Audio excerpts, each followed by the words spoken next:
Nation's capital prepares for massive independence celebrations. Renowned Black Brothers Band to perform. And lay police warn troublemakers to behave. This is National EMTV News with Helen Sayer. Good evening and welcome to Wednesday's news. The National Capital District is set to celebrate Papua New Guinea's 41st independence anniversary. The theme of the celebrations is We the Change, inspiring us to lead the way if we want to see change. NCD Governor Powes Pakop said the celebrations will include a first-of-its-kind 3-day independence street and music festival at the Paga Hill Ring Road. At a media conference today, NCD Governor Powes Pakop said residents of the nation's capital will be given an extraordinary celebration beginning tomorrow. The main independence event will be held at the Sir John Guise Stadium on Friday, 16th September. Gates will open at 4:30 p.m. and tickets are selling at 5 kina outer stand and 30 kina for grandstand sitting. So let us come out and celebrate this 41st anniversary of our country. Let's embrace changes. Let's continue the momentum that we have started in Port Moresby and take it all around our country. So on that note, I want to wish everyone, through you all the media, a happy independence celebration. The first-of-its-kind Independence Street and Music Festival will run for 3 days, starting tomorrow from 9 a.m. to 3 p.m. and will continue through to Saturday. It will be held along the Paga Hill Ring Road and promises to be an ideal family outing. It's a great chance to come down and see what NCDC is doing, plus partners that they also support. And then the other side of the street, we've got a lot of arts and crafts. So carving, there's some guys that'll be making like art installations. That's something new, maybe you haven't seen before. On the stage, the performers and everything that'll be there, it's really diverse. We've got traditional dance groups, we've got break dancers, we've got acrobats, jugglers, singers, acoustic sets. Governor Pakop said the theme, We the Change, conveys two distinct messages. Theme, We the Change, represents that Port Moresby, we are changing. And I need the residents of our city to recognize that and celebrate that. Because when we recognize and celebrate, then it motivates us to do more. Secondly, it's a theme that appeals to our people in our city, but also in the length and breadth of our country. That if they want change, and if they desire change, then they have to be part of the change. There will also be a community festival at 9 Mile at the site of the old Moresby Showground. Activities will also be held at the Jack Piddick Park. Governor Pakop encouraged citizens to turn out in the national colors of red, black and gold and celebrate Papua New Guinea's achievements and future. Deli Waigeno, National EMTV News. Also present at Governor Pakop's conference were members of the legendary band Black Brothers. They will perform at the Independence Anniversary celebration featuring the Black Brothers Legends Come Home concert at the Sir John Guise Stadium on Friday. The last time the Black Brothers toured Port Moresby was in 1978 when the music industry in PNG was in its infant stage. Yes, the Black Brothers are back in Port Moresby after 38 years. Two of their original band members have since passed on, and this time around, they are joined by their next generation called the Black Sisters. Very, very happy to be here. Although they are here to celebrate PNG's 41st independence anniversary, Governor Pakop says they are also here to help inspire the music industry again in PNG. Another objective of bringing Black Brothers back to perform for us now 41st, it's also to help PNG music again. Originally a West Papuan band, these days the membership includes those from Vanuatu as well as Australian-based members. Original and current band manager Andy Ayamiseba said the band is looking to expand and include more members from Melanesian countries. We're hoping that we could recruit some from Papua New Guinea, Fiji, and Solomons and Kanaki, so it become a Melanesian trademark. Black Brothers is more than a music. It's a movement. Braden Chin, Music Division Manager for CHM, said the Black Brothers were the inspiration behind the creation of the CHM Supersound recording studio and label. Even the famous CHM logo was motivated by the Black Brothers. CHM, we're very pleased and honoured to be a part of this. CHM together with our radio station 99.5 Right FM. When the governor reached out to us and told us that he was bringing the Black Brothers back home to PNG to perform, this was something we could not say no to. My father, Mr. Raymond Chin, so I think a chance meeting with Andy and the Black Brothers around, Andy, you may have to correct me, was it 1978, 1979? When my father met Andy and the Black Brothers. He himself was a musician and he played full-time in a band. That meeting with the Black Brothers is what helped to inspire the birth of CHM Supersound. Mr. Pakop said it was a concern that the number of artists recording at CHM has significantly dropped in the last 3 years. He said this was a reminder of our responsibility to our artists by stopping piracy and buying genuine recordings. Josephine, you got good for a smile. Josephine,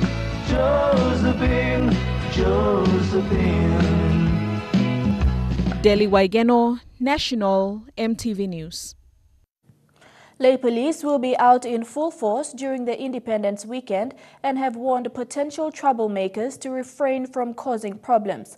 Lay Metropolitan Chief Superintendent Anthony Wagambi said there will be zero tolerance of alcohol, drugs and disorderly conduct in public.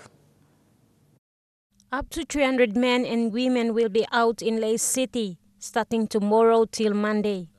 Wagambi said Lay will be hosting its main independence celebration, and police are aware that there will be more people coming into the city. Police will also be stationed at the St. Ignatius Kilage Stadium to provide security during the celebration. Be responsible in our activities, in our celebrations, and conduct ourselves in a proper manner, and not to intimidate or harass others. Police will be tough on those who intend to consume alcohol, drugs, and act disorderly. There will be no liquor ban or curfew. However, Wagambi warns those who intend to consume alcohol and cause trouble will be dealt with accordingly. Deal with them decisively. We will have them locked up and arrested and charged. There's zero tolerance on abuse of alcohol. We don't want others to spoil the celebrations. Mata Luis, National EMTV News, Lay. Igan Barracks in Lay is preparing to celebrate independence on Friday. They will perform 3 activities at the Sir Ignatius Kilage Stadium. The officer cadets of the PNGDF Joint Services will raise the flag during the country's 41st independence anniversary. The joint forces will be led by these retired corporals of PNG Defence Force with their bagpipes and drums. These ex-servicemen have been part of independence celebration for 15 years. Every year on national events I come up and we play ex-servicemen, plus I take part on the salons. Every celebration of Defence Force I need me play along providing band music on pipes and drums. Bulom Billy joined the PNG Defence Force in 1967 and retired in 2001. He hopes the sounds of the drums and pipes will live on. So every year we play my system 1 plus 2 plus 4 plus have been passed away. So now yet we play 8 plus. These joint service officer cadets from the Correctional Service and PNG Defence Force will lead the parade with the flag raising ceremony. In the past years, we also had correctional services as well as the police force also coming and taking part here. This will be followed by the main parade led by the PNG Defence Force Engineer Battalion before the lowering of the flag in the afternoon. The Chief Warrant Officer Joel Sogiri, who was present during the rehearsal today, says everyone should be passionate about the independence celebration. The independence is not just for military personnel or service personnel or anybody who's trying to be a committee or be taking part or coming in here and showing their face here. It's supposed to be a whole nationwide celebration, yes. The PNG Defence Force has always been the forerunners of the independence celebration.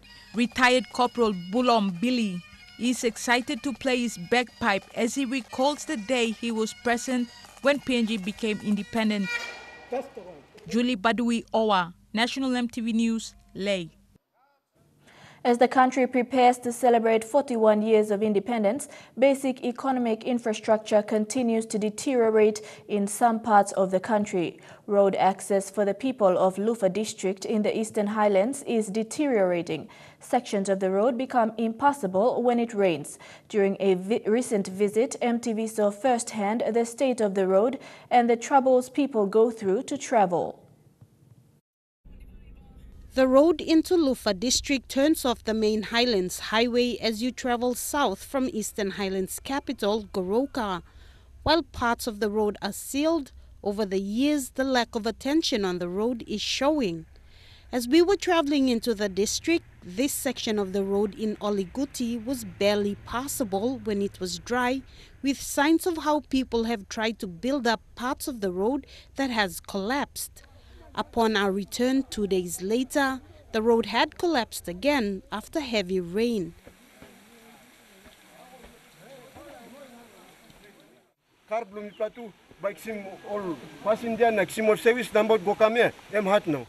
Along the Lufa Road, it has become a norm for locals to patch sections that have deteriorated and ask vehicle users to pay. With a high production of coffee this season, the road condition is not helping matters. This road also runs through a conservation area that the people of Hogave have looked after. They facilitate visits from scientists within the country and from overseas, and this road is the only link to their conservation site. Sometimes our project partners like Institute of Biological Research at University of Goroka, they want to take the students down to do their field work. Particularly University of Goroka, they have 25-seater buses, and their students would go down, but then because the road was impassable, they can't go to Hogave, so they will drop the students on the road and they carry their luggage and they walk across to the center. Sarah Aupong, National EMTV News. Among stories after the break, Chuave MP Weramori calls on the police hierarchy to investigate corrupt officers, and the head of the National Research Institute gives his view on doing business in PNG.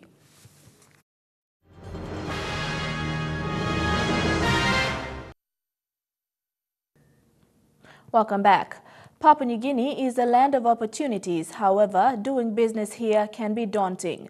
This is according to head of PNG National Research Institute, Dr. Charles Yala. Speaking at a workshop on turning research into agribusiness, Dr. Yala spoke of the need for a total change in government processes to place more emphasis on supporting the development of agribusiness. Speaking at a workshop organized by the PNG Australia Alumni Association, Dr. Yala spoke on the need for government to seriously consider removing obstacles within the agriculture sector which are preventing Papua New Guineans from succeeding in building businesses in agriculture or agribusinesses. Now, for agriculture to be an agribusiness, education is fundamental. Having education, then you have all the subsidiary infrastructure, but fundamental to it is land. You need scale, sizable land to come out with collateral so that banks can take that as a collateral. One of the main obstacles, government processes, which he referred to as man-made obstacles. Our system of government at the moment is really capable of promoting phony schemes and scams. It's not capable of producing good business environment. Examples that I highlighted in my presentation today, like the special agriculture business lease. Dr. Yala also spoke of the tendency by government to look towards large multinational corporations to provide investment within agriculture without paying much attention to smallholder farmers who at most times need government support in developing their businesses. Similarly, we have had a recent amendment to the Land Act. Too many controversial ideas in there. One is to further disempower landowners in this country by state alienating more. Two is saying that foreigners cannot hold state leases. I mean, that you are killing investment tomorrow before it's up. Despite these challenges, Dr. Yala is of the view that all these can still be looked at in a positive way to create opportunities for Papua New Guineans to take advantage of. Culture is an important part of PNG's economy. Unfortunately, we have really not developed it. Merubatulo, National EMTV News. National Broadcasting Corporation Board and Management have announced changes to their top management today with 4 new acting appointments.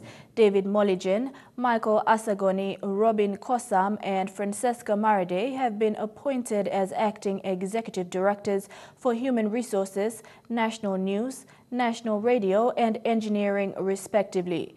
Current acting managing director Cora No will continue in his position for another 3 months.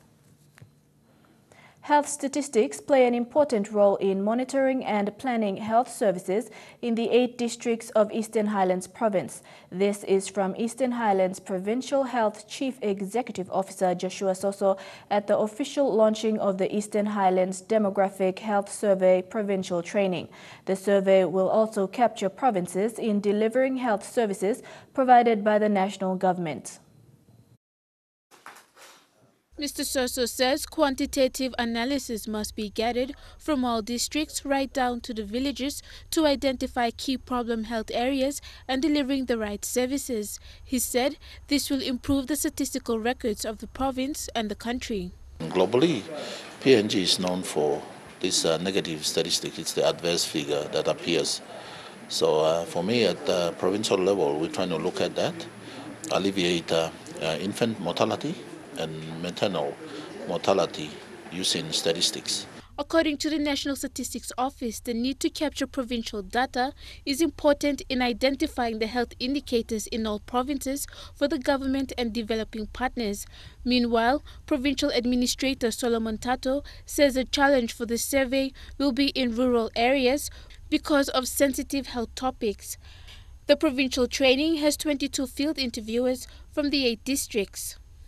Interviewers will be undergoing almost 14 days training, and they will be going out. We have had experience in the past, misinterpretations of chart surveys, and I want to encourage our people. This survey is purposely for collecting basic information data for planning and budgeting, and for effective service delivery. After this workshop, field interviewers will be assigned into 3 teams. However, according to the Eastern Highlands Provincial Coordinators, an extra team is needed. This is because Eastern Highlands Province has the highest number of household and census units in the country. The demographic and health survey in Eastern Highlands Province will be conducted in 40 census units. This covers 3,182 households. Merlin Diaukatam, National EMTV News, Goroka. The annual Goroka Show will be staged this long weekend. Eastern Highlands Provincial Administrator Solomon Tato said the national government has supported the event with 100,000 kina, while the Eastern Highlands has also supported the show with 20,000 kina. Mr. Tato said tourists have already started arriving in the province, with most guest houses and hotels already fully booked. Preparations for the event are underway at the National Sports Institute. The Goroka Show falls within the independence. We also have independence celebrations in Yonki.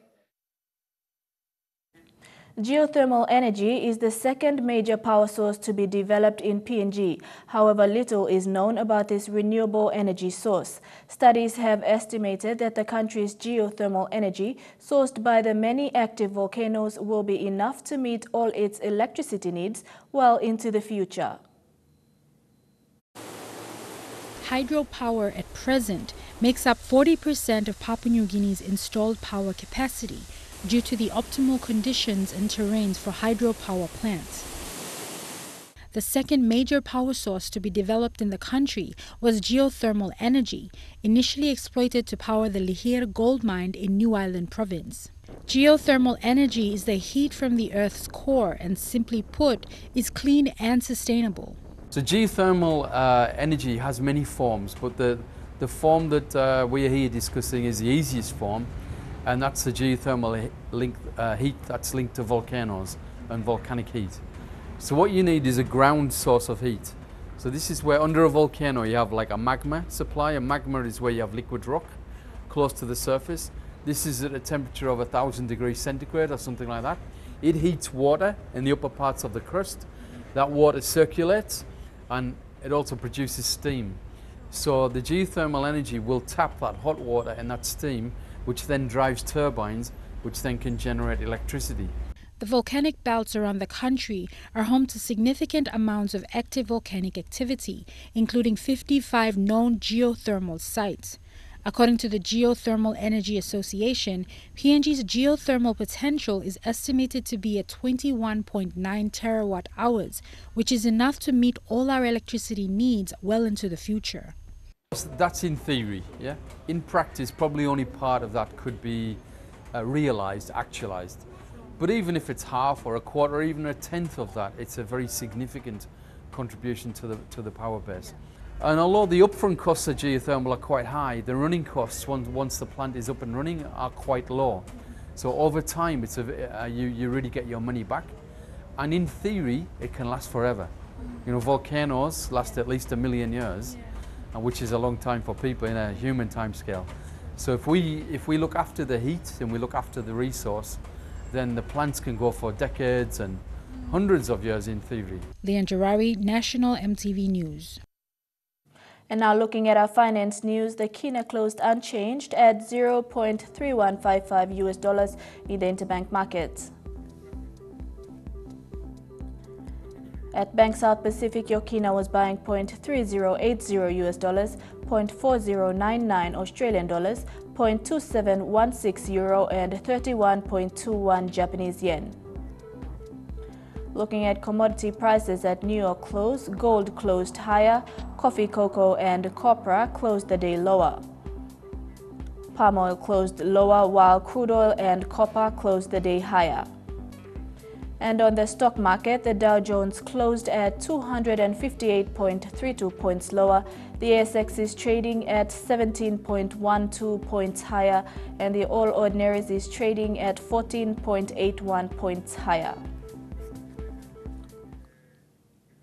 Stories making headlines overseas. When we come back, a super typhoon hits Taiwan and ceasefire in Syria. Stay tuned.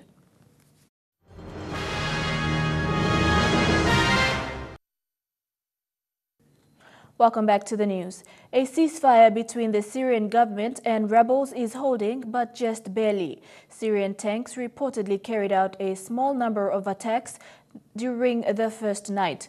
If the truce continues, people caught in war-torn cities will finally start getting the aid they need. Sunset in war-torn Syria, the official start of a tenuous ceasefire brokered by the U.S. and Russia. But in the final hours before the deadline, airstrikes by the Syrian Air Force rained down on northwestern Syria, killing at least 90 people, a rights group said. Syria's President Bashar al-Assad vowing defiantly to, quote, retake every piece of land from the terrorists. Good afternoon. Today, Secretary of State John Kerry said the agreement is based on verification, not trust. Promises are one thing. It's the actions that will define whether or not this will be able to come together. The aim of the ceasefire is limited. At first, to allow much-needed humanitarian aid to reach the devastated cities under siege, such as Aleppo. Only if the fighting stops for a full 7 days will the U.S. and Russia begin discussing cooperation in targeting ISIS and the al-Qaeda affiliate previously known as the Nusra Front. In addition, under Russian pressure, Syria has agreed to suspend its airstrikes. The Syrian government has been informed by us about these arrangements, and it is ready to fulfill them. The next 48 hours are crucial, the first test of the deal's staying power. The fighters on the ground, including the U.S.-backed rebels of the Free Syrian Army, skepticism still reigns. If it's a ceasefire like the previous ones, then we certainly won't benefit from it. There must be political motives behind it that will harm the people. Unemployment in Zimbabwe is running at 80% after nearly 4 decades of rule by one man. Young people say their future is being destroyed and police want to ban protest for a month. Here is a rare insight by CNN in Zimbabwe. The protests now happen every week. The response from Harare's police always brutal. Here, a tear gas canister is lobbed into a packed commuter van. For 36 years, Robert Mugabe has depended on the police to enforce his rule to crush dissent. But the dissent is now building from within.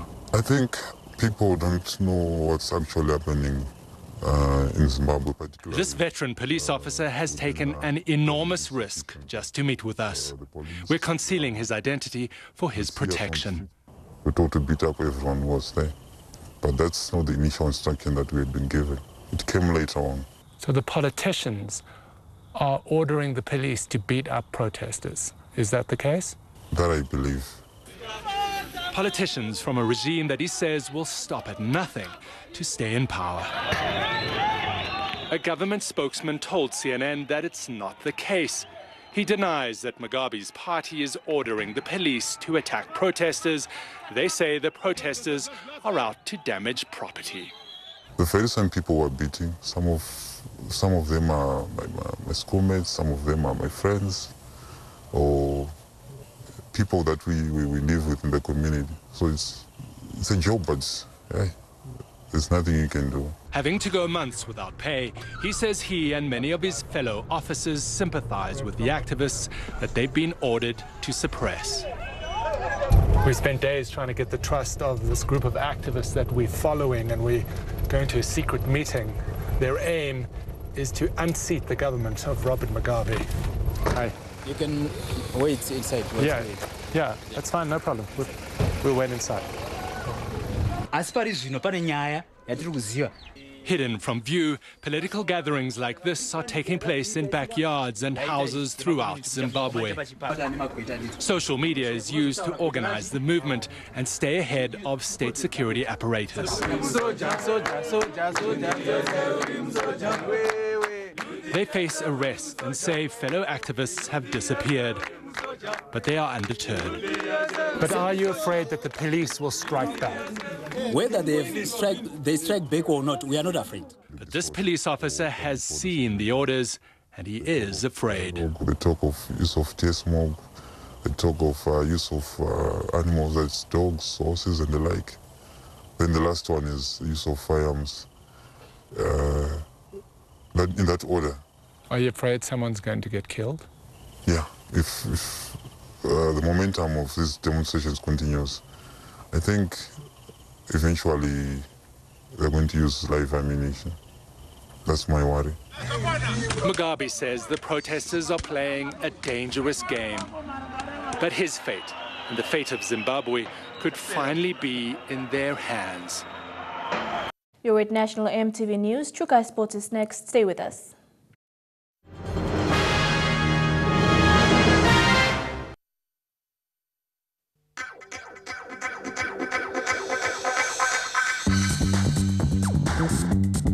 Chukai Sports.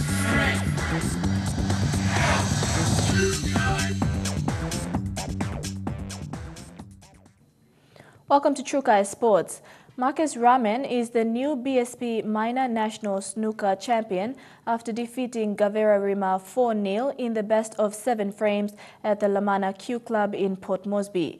In the semi-finals played earlier, Raman beat Alotau's Charles Elijah 3-0, while Rima defeated Toka Owen in a thrilling 3-2 win. The quarterfinals saw Raman beat Gamu Miria 3-1 and Elijah beat George Rumins in a tight 3-2 win. At the other end, Rima beat Pauline Kanamon 3-2, while Owen defeated Andrew Kaina 3-0 to make the semi-finals. Alotau's Lindsay Abisai made the highest break of 27, followed by Marcus Raman with a 24 break. PNG BSA Vice President John Chan congratulated Marcus Raman for winning the 2016 BSP Minor National Snooker titles. PNG Rugby Football League Chairman Sandy Saka has announced the PNG Under-16 team to take on the New South Wales Under-16 team.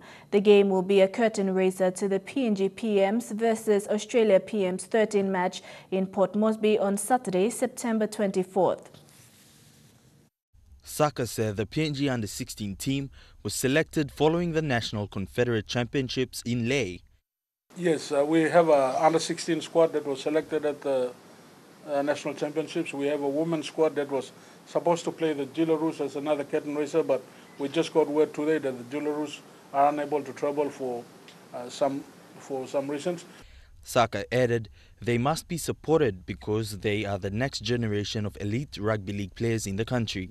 But the Under-16s will be playing an Australian Under-16 squad, so we'll have our seniors and the juniors also playing on PM's 13 day.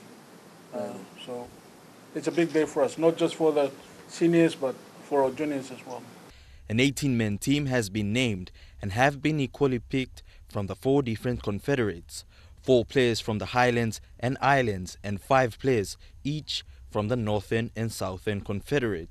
They will be coached by Northern Confederates Dennis Mayel, managed by Margaret Mai, and Andrew Stone as trainer. The team will meet this weekend in Port Moresby. Elijah Lavette, National EMTV Sports.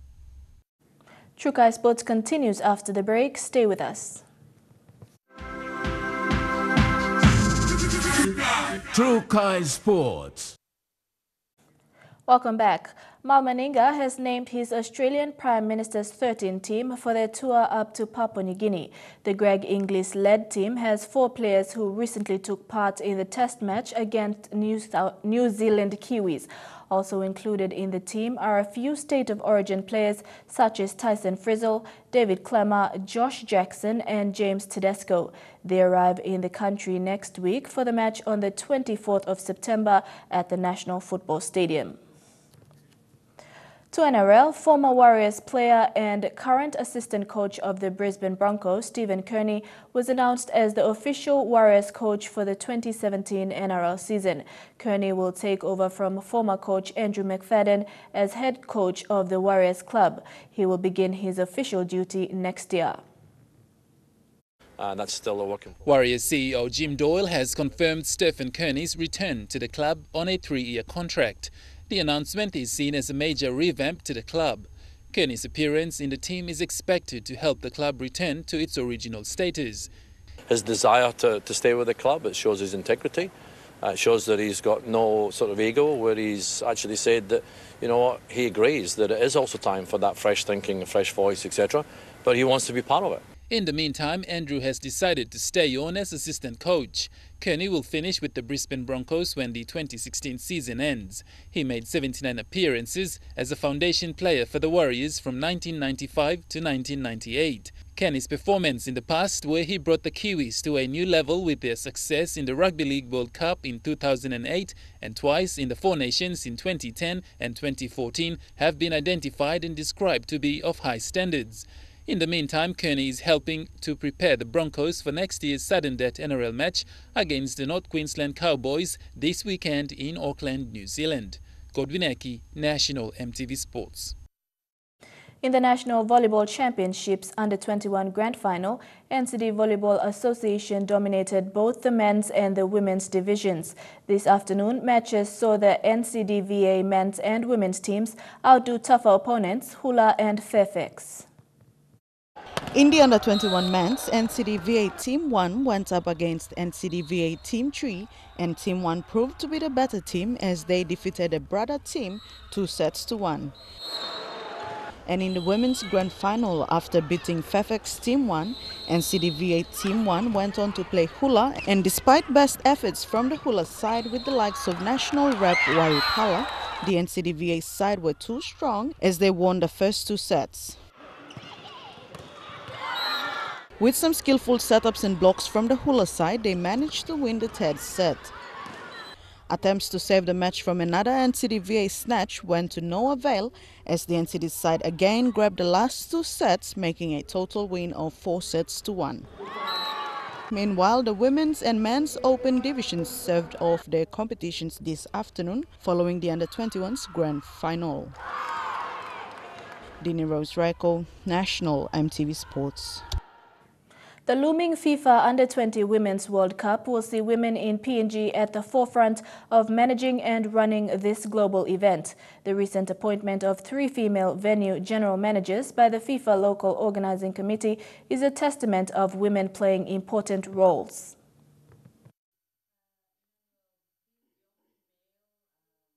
These 3 managers will run operations of the Sir John Guy Stadium, National Football Stadium and PNG Football Stadium.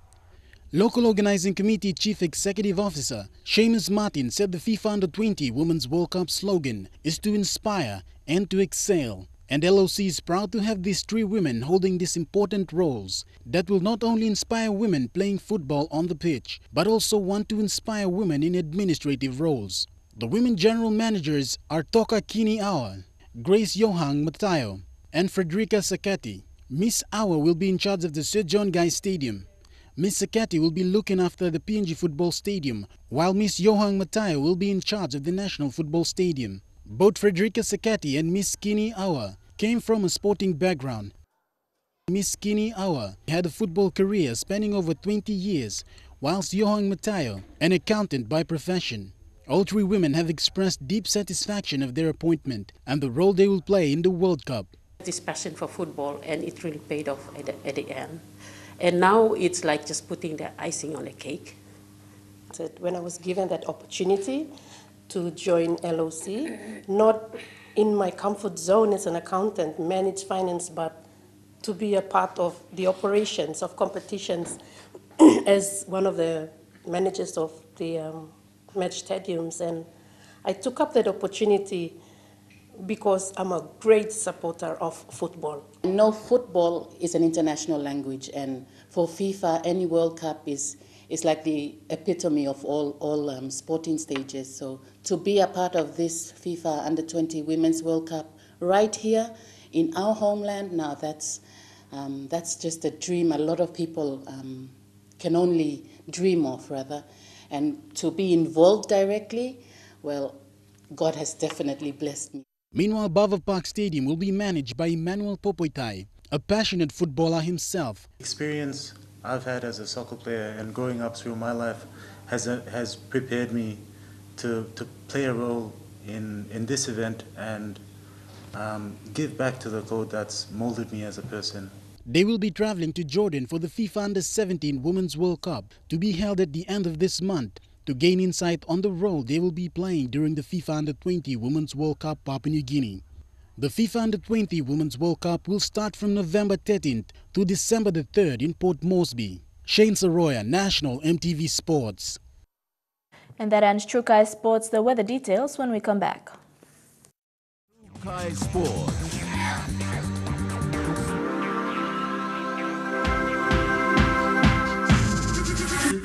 True Kai Sports. The weather details are proudly brought to you by Dulux Weather Shield. Worth doing with Dulux.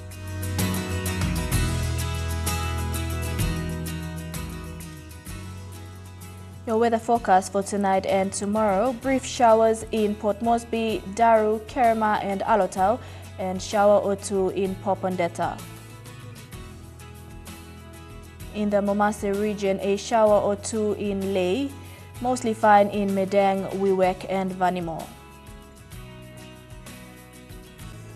In the Islands region, mostly fine in all centers. And in the Highlands region, brief showers, then expected morning fog in all centers. Forecast for small ships for the next 24 hours. Waters of southern PNG Indonesian border through Torres Strait and Daru to Kiwa Island to Kerema to Yule Island to Hood Point to Samarai Island with waters of eastern and western Milne Bay Islands and with waters of Samarai Island to Cape Vogel to Finschhafen, seas of 2.5 to 3 meters. Waters of Cape Vogel to Finschhafen through Vitia Strait, Sea Islands to Long Island and with waters of New Ireland to New Britain, seas of 0.5 to 1.5 meters. Waters of Medang to Bogia, to Wewak, to Aitape, to Vanimo and northern PNG Indonesian border, and with waters of Manus and its western group of islands, seas of 0.5 to 1.3 meters. Waters of Bougainville, seas of 2 to 3.5 meters.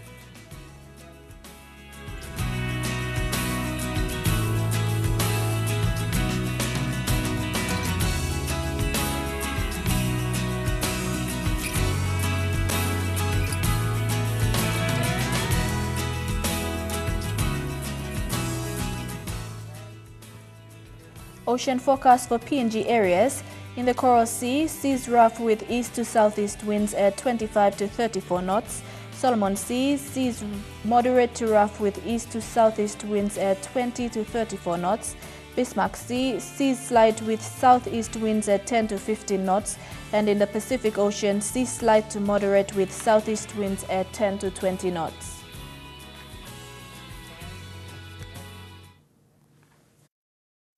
The weather details are proudly brought to you by Dulux Weather Shield, with doing with Dulux.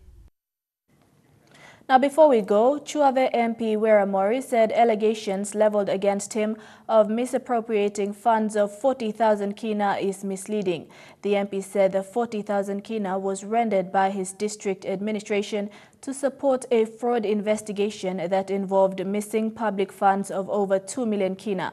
Mori said the fraud case is still under investigations. However, police officers acting outside the rule of law are preventing justice to prevail. He called on the police hierarchy to come down hard on corrupt police officers. Fraud investigation began in 2012 after a government audit revealed funds of over 2 million kina were missing. The case was then brought forward to the current district administration, where the acting director of the National Fraud and Anti-Corruption in a letter advised current MP Wera Mori that a detective would be assigned to investigate the matter. The MP was also advised to provide support funding for the investigation. The funding assistance rendered by the Chuave administration for this police investigation was made in the spirit of all of government approach and was committed in our quest to fight corruption. In 2014, a senior police officer accused MP Mori for bribing the fraud investigator. That senior officer in 2015 then took out a search warrant to search the district treasury for files which resulted in the destruction of property, including harassment of district officers. When the district administration told him that the papers he got, including the search warrant, were defective and that he needs to go and get proper search warrant, unfortunately, he decided to break down the district treasury office. The processes are there.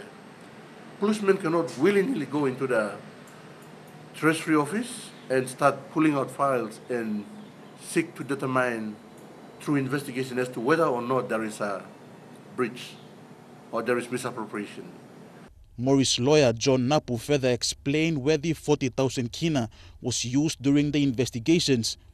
What's happening is that there was an allegation raised that he authorized an appropriation of 40,000 kina to Guinea police to chase after policemen who took seized of all the Chuave district treasury file, made it off to Ley, and all the way to Port Moresby. The files were retrieved in Ley. For that to happen, the member he authorized the appropriation of 40,000 kina. MP Mori is now appealing to the police hierarchy to come down hard on police officers who are acting outside the rule of law. As the complainant now, I am appealing through the media to the police commissioner to immediately assign someone to independent, probably bring some policemen from Wewak or elsewhere, to go and conduct independent investigations that would be devoid of being biased. Stanley Over Jr., National EMTV News. Now recapping our main stories for tonight. Nation's capital prepares for massive independence celebrations. Renowned Black Brothers Band to perform, and lay police warn troublemakers to behave. And that's the news, sports and weather for tonight. On behalf of the entire news team, I'm Helen Seah. Pleasant viewing. Good night.